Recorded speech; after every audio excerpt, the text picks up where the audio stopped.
16 ಸೋಮವಾರ ವ್ರತಕತೆ. ಗೊರವಿಗೆ ಸದ್ಗತಿ ಫಲ. ಗೊರವಿಗೆ ಸದ್ಗತಿ ಫಲ. ಒಂದಾನೊಂದು ದಿನ ಪಾರ್ವತಿ ಪರಮೇಶ್ವರರು ಕೈಲಾಸವನ್ನು ಬಿಟ್ಟು ಭೂಲೋಕಕ್ಕೆ ಇಳಿದರು. ಅಲ್ಲಿ ಒಂದು ಪ್ರತಿ ಕೈಲಾಸದಂತೆ ಒಪ್ಪುತ್ತಿರುವ ವಿಶಾಲವಾದ ಮಹಾದೇವರ ಗುಡಿಯು ಎದುರಿಗಿತ್ತು. ಅದನ್ನು ನೋಡಿ ಪರಮೇಶ್ವರನು ಪಾರ್ವತಿಗೆ ಹೇಳಿದನು, ಹೇ ದೇವಿ, ಈ ದೇವಾಲಯವನ್ನು ನೋಡಿದೆಯಾ? ಇದರ ಸುತ್ತಮುತ್ತಲಿನ ಹೂವಿನ ಗಿಡಗಳು ಎಷ್ಟು ಕಂಗೊಳಿಸುತ್ತಿವೆ. ಇದರ ಪರಿಮಳ ಸುವಾಸನೆಯಿಂದ ಮನವು ಎಷ್ಟು ಆನಂದಗೊಳ್ಳುತ್ತದೆ. ಇತ್ತ ನೋಡು, ಬಿಲ್ವ ವೃಕ್ಷಗಳು ಸಾಲು ಸಾಲಾಗಿ ಎಷ್ಟು ಒಪ್ಪೊತ್ತಿವೆ. ಇಲ್ಲಿ ನಾವು ವಿಶ್ರಮಿಸಿ ಪಗಡೆಯನ್ನು ಆಡೋಣವೆಂದು ಪ್ರಾರಂಭಿಸಿದರು. ಇತ್ತ ಪ್ರತಿನಿತ್ಯದಂತೆ ಆ ದೇವಾಲಯಕ್ಕೆ ದೇವರ ದರ್ಶನಕ್ಕೆ ಬಂದಿದ್ದ ಗೊರವಿಯು ಅವರನ್ನು ನೋಡಿ ಆನಂದಭರಿತಳಾಗಿ ಅವರ ಆಟವನ್ನು ನೋಡುತ್ತಾ ಕುಳಿತುಕೊಂಡಳು.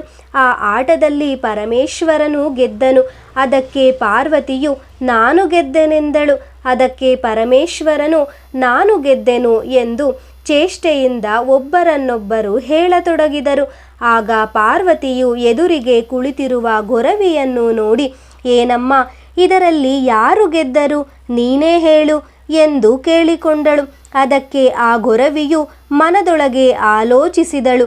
ನಿಜವಾಗಿ ಪರಮೇಶ್ವರನು ಗೆದ್ದಿದ್ದರೂ ತನ್ನಂತೆ ಸ್ತ್ರೀ ರೂಪಧಾರಣ ಮಾಡಿದ ಪಾರ್ವತಿಯಂತೆ ಹೇಳುವುದು ಉತ್ತಮವೆಂದು ಯೋಚಿಸಿ ನಿಜವಾಗಿ ಪಾರ್ವತಿಯು ಗೆದ್ದಳೆಂದು ನುಡಿದಳು.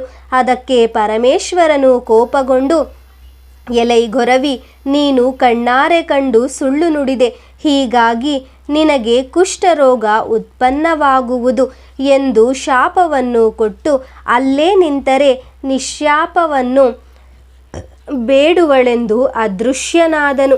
ನಂತರ ಗೊರವಿಗೆ ಶಿವನ ಶಾಪದ ಬಲದಿಂದ ತತ್ಕಾಲಕ್ಕೆ ಸರ್ವಾಂಗವೆಲ್ಲ ಉರಿಹತ್ತಿ ಮೈತುಂಬ ಬಿಳುಪಾಯಿತು. ಆಗ ಗೊರವಿಯು ಪಾರ್ವತಿಯ ಚರಣಗಳಿಗೆ ವಂದಿಸಿ, ತಾಯಿ, ನೀನೇ ಉದ್ಧಾರ ಮಾಡಬೇಕಲ್ಲವೇ, ಅನ್ಯರಿಂದ ಸಾಧ್ಯವಿಲ್ಲ ಎಂದು ಮೊರೆಹೊಕ್ಕಳು. ಆಗ ಪಾರ್ವತಿಗೆ ಕನಿಕರ ಹುಟ್ಟಿ, ನೀನು ನನ್ನನ್ನು ನಿನ್ನಂತೆ ಸ್ತ್ರೀ ಎಂಬ ಅಭಿಮಾನದಿಂದ ಪಕ್ಷ ಹಿಡಿದು ಸುಳ್ಳು ಹೇಳಿದೆ. ಆದರೆ ಹರನಿಂದ ದೊರೆತ ಶಾಪವು ನನ್ನಿಂದ ಪರಿಹಾರವಾಗಲಾರದು. ಆದ್ದರಿಂದ ನಾನು ಒಂದು ವ್ರತವನ್ನು ಹೇಳುತ್ತೇನೆ. ಅದರಂತೆ ಭಕ್ತಿಪೂರ್ವಕವಾಗಿ ಆಚರಿಸಿದರೆ ನಿನಗೆ ದೊರೆತ ಶಾಪದಿಂದ ಮುಕ್ತಿಯಾಗುವುದು ಎಂದು ಹೇಳಿದಳು. ಅದಕ್ಕೆ ಗೊರವಿಯು, ದೇವಿ, ಅದು ಯಾವ ವ್ರತ ಹೇಳಿಕೊಡಿ. ಅದನ್ನು ಭಕ್ತಿಪೂರ್ವಕವಾಗಿಯೂ ದೃಢ ಮನಸ್ಸಿನಿಂದಲೂ ಏಕಾಗ್ರಚಿತ್ತದಿಂದಲೂ ಪಾಲಿಸಿ ಈ ನನ್ನ ದುಃಖದಿಂದ ಮುಕ್ತಳಾಗುವೆ ಎನ್ನಲು ಪಾರ್ವತಿಯು, ಗೊರವಿ, ನೀನು 16 ಸೋಮವಾರ ವ್ರತವನ್ನು ಭಕ್ತಿಯಿಂದ ಮಾಡು ಎಂದು ಆ ವ್ರತದ ಕ್ರಮವನ್ನು ತಿಳಿಸಿ ಅದೃಶ್ಯಳಾದಳು.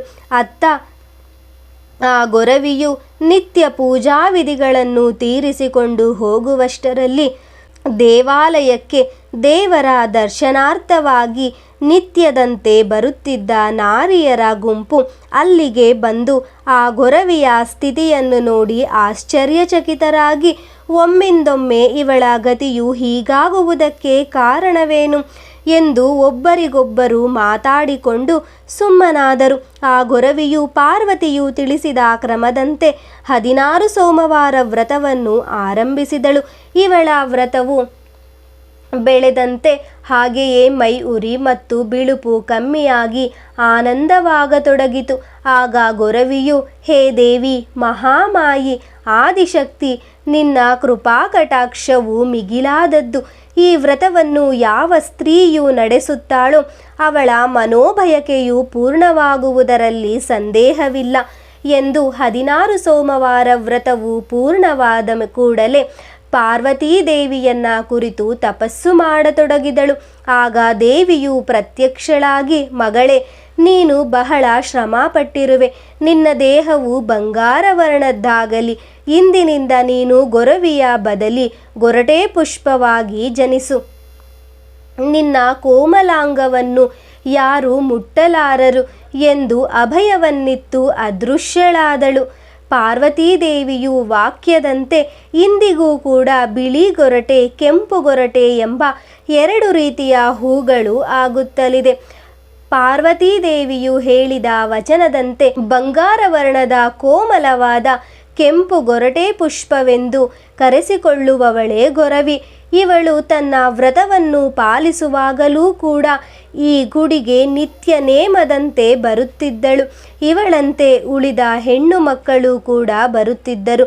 ಇವಳು ಈ ಗೊರವಿಯ ವೃತ್ತಾಂತವನ್ನೆಲ್ಲ ಕೇಳಿ ತಾವು 16 ಸೋಮವಾರ ವ್ರತವನ್ನು ಮಾಡಿ ತಮ್ಮ ತಮ್ಮ ಮನೋಬಯಕೆಗಳನ್ನು ಪೂರ್ಣಗೊಳಿಸಿಕೊಂಡರು ಎಂಬಲ್ಲಿಗೆ ಗೊರವಿಗೆ ಸದ್ಗತಿ ಫಲ ಎಂಬ ಅಧ್ಯಾಯವು ಸಂಪೂರ್ಣವಾಯಿತು.